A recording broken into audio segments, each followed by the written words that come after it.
Hey besties, welcome back to my channel. I hope you're all doing well, and if you're new here, hi, I'm so glad you're here. My name is Jenny and I share content on all things fitness, wellness and lifestyle.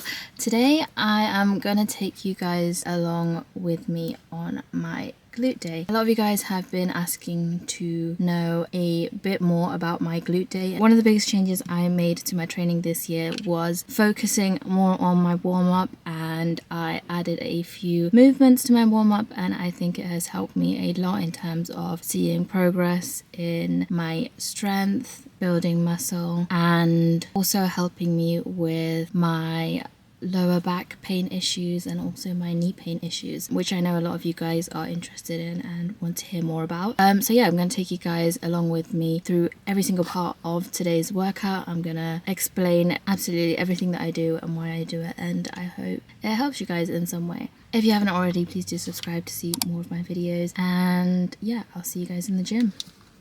Okay guys, welcome to my first leg day of the week. I have 2 leg days in my weekly split, and both of them are very glute focused workouts.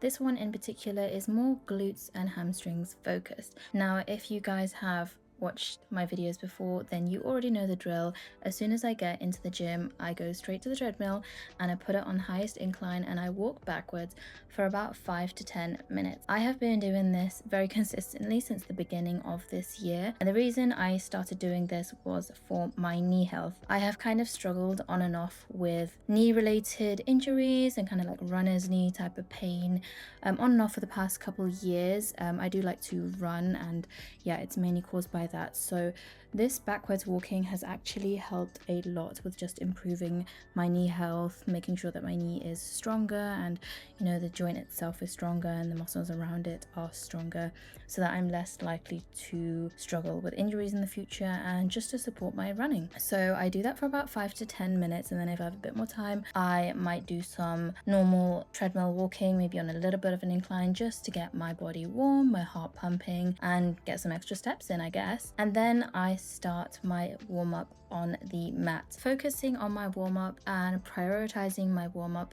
was the biggest shift that I made to my training this year, and has probably made the biggest difference to my overall progress, my gains, everything, and it is so worth it. As well as the warm-up that I did on the treadmill with the walking and the incline walking and the backwards walking, the second part of the warm-up, which is the active mobility and stretches, is the other part that made a big difference. I like to put my stopwatch on just to keep track of how long I'm stretching for, but these days I am stretching anywhere from sort of 8 minutes to about 15 minutes. I've always stretched before my workouts, but in the past I would just do some random stretches for the sake of doing them. I probably stretch for max 5 minutes, which clearly is not enough. I cannot stress the importance of actually spending that little bit more time warming up at the beginning of the workout. It makes a big difference. So I guess the biggest shift that I made was just focusing on really listening to my body during the warm-up and warming up for the sake of warming up my body, not just doing the warm-up. I don't know if that makes sense, but like, instead of just rushing through the movements, counting 5 reps on each side and just doing, you know, like 3 to 5 different movements just because you think that's going to get you warmed up, instead actually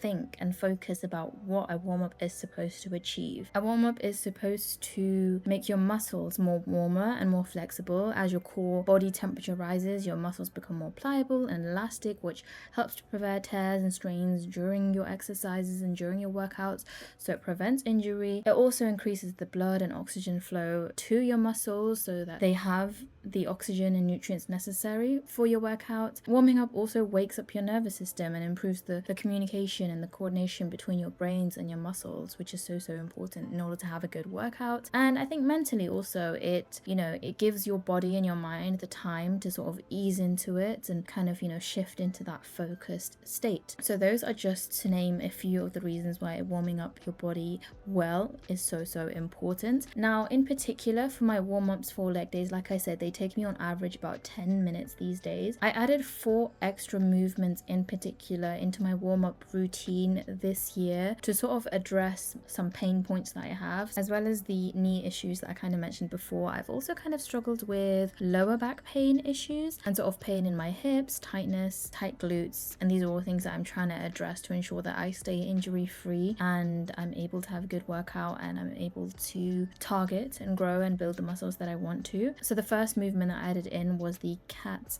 cow, which you would have seen at the very beginning of this warm-up.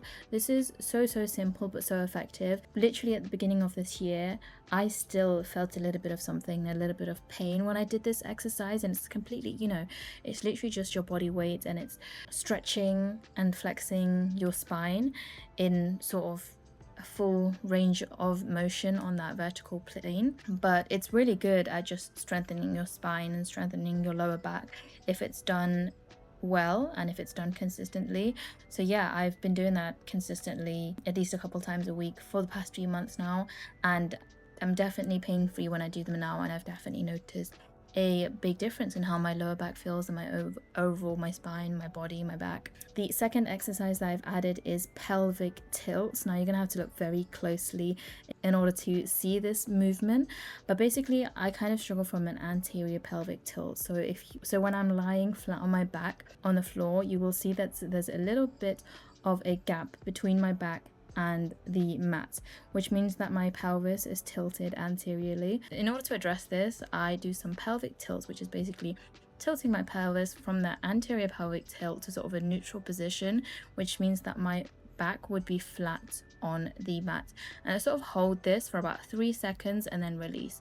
I do 10 reps of this. And then straight after that, I do the glute bridge. So while making sure that my pelvis is not tilted anteriorly, while it is neutral, I squeeze through my glutes and my hamstrings to get into a glute bridge position. Squeeze up with power and then lower myself down slowly and controlled. And then the other exercise I added in was hip cars. So while I'm in sort of a tabletop position, sort of think about drawing a big circle with my knees. I do it in both directions, drawing a circle with my knees as big as I can, and this sort of really helps warm up your hips and get it used to being and working in a full range of motion. Now that I've been doing these movements for a few months now, I have actually moved on to a few more advanced versions because I got really comfortable and confident with them with about 3 months of consistency. So if you want to see what I progressed to, then just let me know. That is my full warm-up for leg day. As you can see, it took me about 12 minutes today,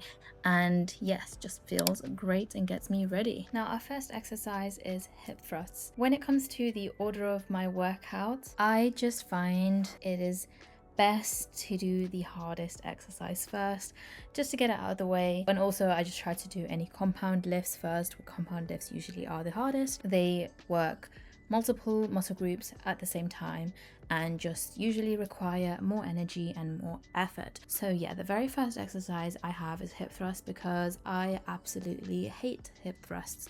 I hate them way more than Bulgarian split squats. I've just always hated them. Just the movement itself. They are my strongest lift, so that might also be why I hate them, because I just know that I can lift heavy and I can push myself. But also the setup just takes so long and just actually takes so much effort and energy out of you that I just cannot be bothered for it. But if I don't put it at the start of my workout, there is a high chance that I might just avoid it and not do it. So I always think it's best to get the hardest one done and out of the way at the very beginning. I do 4 sets of hip thrusts. This day I was kind of coming back after a bit of a break and a bit of not being on track, so I do like to ease myself in. This is not the heaviest that I can lift on this exercise, but it's somewhat heavy. And yeah, it's all about just trying to find that balance between pushing yourself but also understanding when you have to go a little bit lighter and a little bit easier on yourself. Now guys, as well as the very long warm-up that we did before we started our exercises, you also need to be doing warm-up sets. I try, and I think it's best to do warm-up sets for almost every single exercise that you do. A warm-up set is basically doing the exercise with little to no weight added on. So as you saw for hip thrusts, I warmed up with about 60 kg, which is less than half of my working weight. And the point of a warm-up set is to, again, just get warmed up, to sort of go through the motion of the exercise, to prepare your mind and body for the exercise, to make sure everything feels okay, to make sure that you're feeling things where you're supposed to feel them, thinking about that mind to muscle connection. Yes, just so important, just to get your mind and everything ready and focused, and to prepare your body for what's coming, and to avoid injury, and to understand, you know, if you're feeling not particularly great that day, then a warm-up set is what's going to show that to you, and you'll know to rein it in a little bit and not to push yourself too much when it comes to the weight or the reps. As you can see with my second exercise, we have RDLs. I warmed up with just the bar, so the bar weighs 20 kg on its own.